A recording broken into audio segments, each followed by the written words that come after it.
Bonjour à tous, bien-aimés. Je voudrais partager avec vous quelques réflexions sur la notion de culpabilité en tant qu'enfant de Dieu. Parfois, nous sommes extrêmement exigeants avec nous-mêmes dans notre relation avec Dieu. Nous savons que nous devons prier sans cesse, la Bible le dit. Nous savons que nous devons passer du temps à méditer la parole de Dieu. Nous savons que nous devons servir les autres, aimer les autres. Nous savons qu'il y a tout un tas de choses que nous ne faisons et que nous ne devrions pas faire. Et tout cela amène beaucoup de culpabilité dans la vie du chrétien, dans nos vies à chacun. Et parfois même avec le temps qui passe, eh bien, plus le temps passe et plus nous nous reprochons justement tous nos manquements dans notre relation avec Dieu. La réalité est que jamais nous ne serons satisfaits de la qualité de notre relation avec Dieu. En tout cas, c'est mon cas. Il y a des hauts, il y a des bas, il y a des moments où on se sent tout feu, tout flamme, d'autres moments où c'est plus compliqué à cause des circonstances, mais simplement parfois à cause de notre propre paresse, de notre propre négligence. Et on s'en veut dans ces moments-là, dans ces phases de notre vie avec Dieu. Et la parole, pourtant, elle nous dit de ne pas être, dans Ecclésiaste 7, de ne pas être juste à l'excès. C'est très surprenant comme parole. Et je voudrais justement lire un passage, mais avant de lire ce passage, eh bien, je voudrais encore une fois, et je ne cesserai de le faire, de vous remercier pour le temps que vous prenez pour laisser un commentaire d'encouragement, pour vous abonner à notre chaîne YouTube ou pour la partager. Merci vraiment pour cela.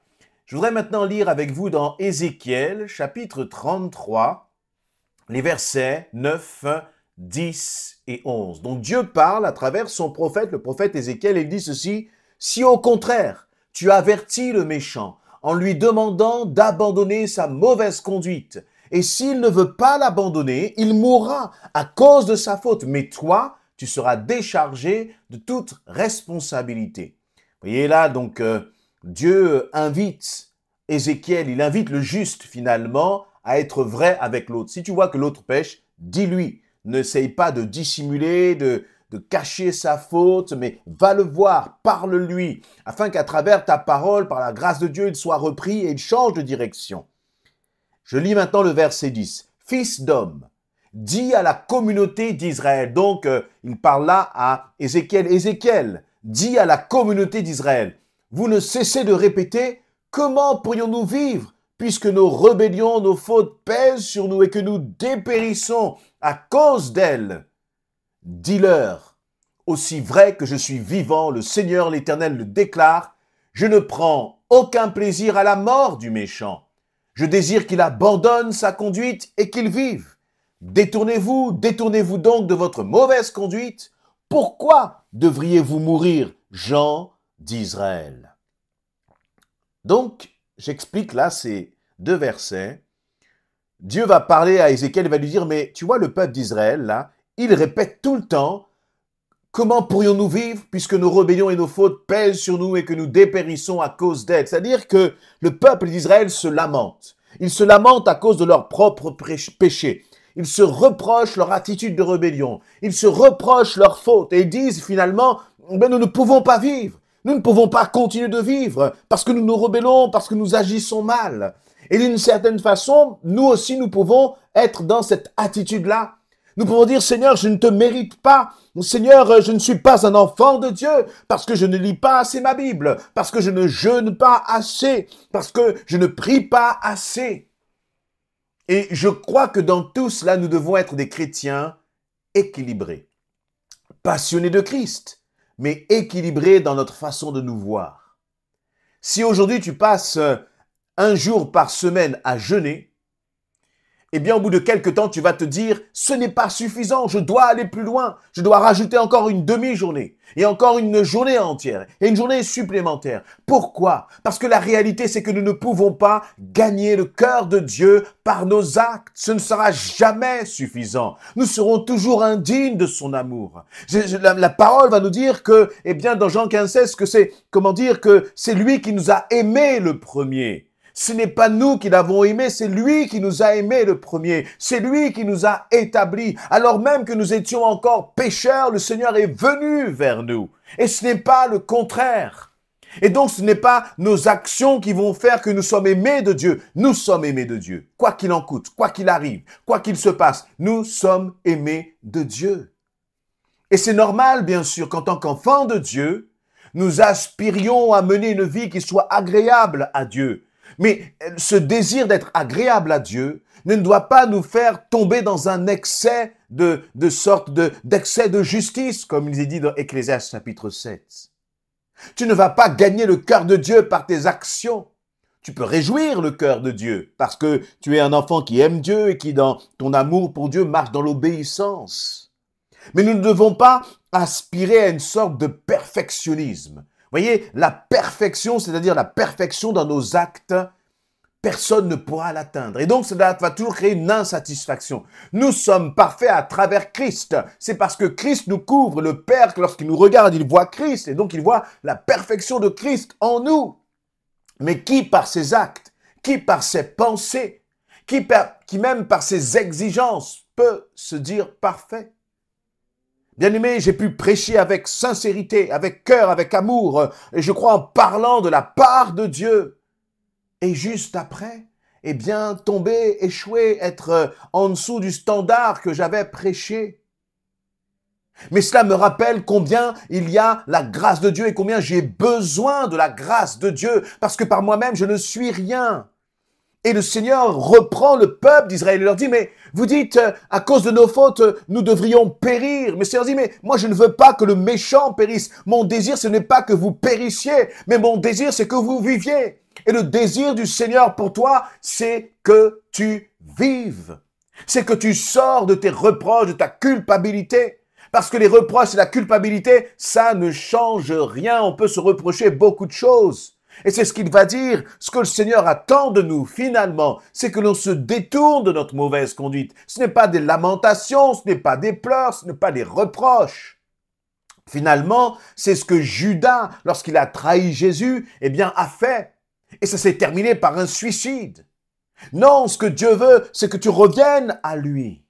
Parce qu'il ne prend pas plaisir à tes reproches, il ne prend pas plaisir à ta culpabilité, qui amène jusqu'à la mort parfois d'ailleurs, qui amène parfois jusqu'à l'éloignement de Dieu. Non, ce que le Seigneur veut, c'est que tu te détournes, c'est que tu progresses, c'est que tu avances. Parfois même, nous sommes exigeants à l'égard de notre propre personne, et nous sommes aussi exigeants à l'égard des autres. Mais vous savez, parfois, lorsqu'on est exigeant, si on ne l'est pas de façon équilibrée, on tombe dans la religion, on tombe dans une sorte de pharisianisme, où les pharisiens exigeaient des choses à l'égard du peuple de Dieu, des choses que eux-mêmes étaient incapables de s'appliquer à eux-mêmes. Et parfois, lorsqu'on est une autorité spirituelle, lorsqu'on est un pasteur, un responsable de groupe, dans un service, faisons attention d'être équilibrés, de ne pas exiger des choses qu'on n'est pas capable nous-mêmes de suivre. En tant que parents, parfois, on peut attendre beaucoup de nos enfants, mais nous-mêmes, en tant que parents, est-ce que nous sommes capables d'appliquer ce que nous demandons à nos enfants? Il ne faut pas que nos enfants soient comme que nous appliquions à nos enfants toutes les exigences de ce que nous n'avons pas fait, comme une sorte de cours de rattrapage. Non, nos enfants ne sont pas un cours de rattrapage. Voyez? Et là, eh bien, le Seigneur va dire au peuple, je ne prends point plaisir à la mort du méchant. C'est-à-dire, je ne prends pas plaisir à tes reproches que tu te fais toi-même. Je ne prends pas plaisir à ce que tu sois brisé, cassé à cause de ta rébellion. Non, ce que je veux, c'est que tu te relèves, c'est que tu avances. C'est qu'il y ait une transformation. À tel point que le Seigneur va dire, Pourquoi devriez-vous mourir, gens d'Israël? Ce que le Seigneur veut, c'est que tu vives une vie épanouie, une vie riche en lui. Alors cesse de te faire des reproches inutiles, mais vois comment plutôt, eh bien, le Seigneur peut t'aider à changer. Le Seigneur peut t'aider à sortir peut-être de ces mauvaises habitudes, de la paresse, de la négligence dans lequel tu te trouves. Et ce n'est pas suffisant de se faire des reproches. Il y a une différence entre les remords et la repentance. La repentance, elle va t'amener justement à changer, à une transformation, à changer de direction. Et pas simplement à voir ce qui ne va pas. Parce que si ta vie consiste à voir ce qui ne va pas chez toi, chez les autres, mais que chez toi tu n'apportes pas de changement, tu n'apportes pas de transformation, cela t'amènera juste à la mort, à une vie finalement qui sera pleine d'amertume, pleine de tristesse, pleine de remords, pleine d'insatisfaction. Mais il n'y aura pas d'équilibre finalement. Au contraire, je crois que, en tant qu'enfants de Dieu, nous pouvons avoir une forme d'insatisfaction, mais cette insatisfaction dans notre vie spirituelle doit nous amener à poser des actes, à prendre des décisions qui nous aident à nous améliorer. Et bien sûr, lorsque tu vas poser des actes, eh bien, ça va durer une semaine, 2 semaines, 1 mois, puis parfois peut-être tu vas reculer, mais ce n'est pas grave. Au final, c'est toujours 1 mois de gagné. Relève-toi, repars, recommence. Et puis tu verras que ce ne sera plus 1 mois, mais 2 mois. Et puis que par la grâce de Dieu, tu vas avancer. Mais tout cela ne le fait jamais pour être aimé de Dieu, parce que tu es déjà aimé de Dieu. Il a déjà donné son Fils à la croix pour toi. Et donc, la plus belle preuve d'amour qu'il pouvait te faire, elle a déjà été faite. Tu es aimé, mon ami. Tu es aimé, même si parfois tu tombes. Ce n'est pas l'amour de Dieu que tu vas perdre, mais c'est que le péché va avoir des conséquences sur ta vie. Mais en tout cas, ce n'est pas son amour. Dieu ne va pas plus t'aimer. Il ne peut pas plus t'aimer. Il t'aime. Voyez, notre amour, notre Dieu n'est pas comme nous. Nous pouvons aimer de façon graduelle, plus ou moins selon les jours, selon la météo. Mais notre Dieu, non, il est constant dans son amour pour toi. Et jamais tu ne l'as mérité. Jamais je n'ai mérité son amour. Alors, je veux vraiment t'inviter à sortir des reproches, sortir d'une sorte de perfectionnisme que Dieu n'attend pas de toi, perfectionnisme dans tes actes, dans tes pensées, dans ta piété spirituelle, c'est-à-dire dans ta façon de vivre ta foi. Voyez, si je lis ma Bible tous les jours par la grâce de Dieu, eh bien, si je suis dans une sorte de perfectionnisme, je me dirais, eh je dois lire non seulement tous les jours, mais plusieurs fois par jour. La réalité, c'est que je suis limité. La réalité, c'est que je suis un être de chair et que j'ai mes faiblesses. Je ne dois pas me réjouir de mes faiblesses. Je ne dois pas me satisfaire de mes faiblesses. Je ne dois pas utiliser mes faiblesses comme un alibi pour pécher. Non, mais dans la sincérité de mon amour pour le Seigneur, je ne veux pas me laisser écraser. Je ne veux pas tomber dans la culpabilité à cause de mes faiblesses, mais dire, Seigneur, tu vois mes faiblesses, mais je sais que je peux grandir avec toi. Je sais que je peux aller plus loin. Je sais, Seigneur éternel, mon Dieu, que en tenant ta main, je vais avancer, je vais gagner en maturité, je vais gagner en force spirituelle, je vais gagner en profondeur spirituelle, mais je ne me laisserai pas arrêter par mes remords, par mes échecs du passé. Au contraire, Seigneur mon Dieu, je veux poser des actes et par ta grâce, je vais aller de l'avant.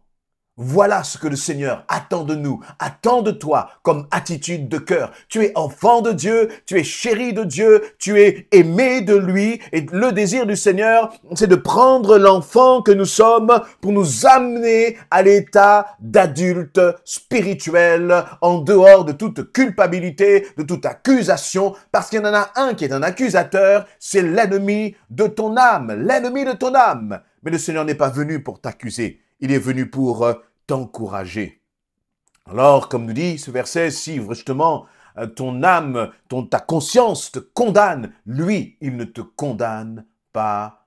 Amen.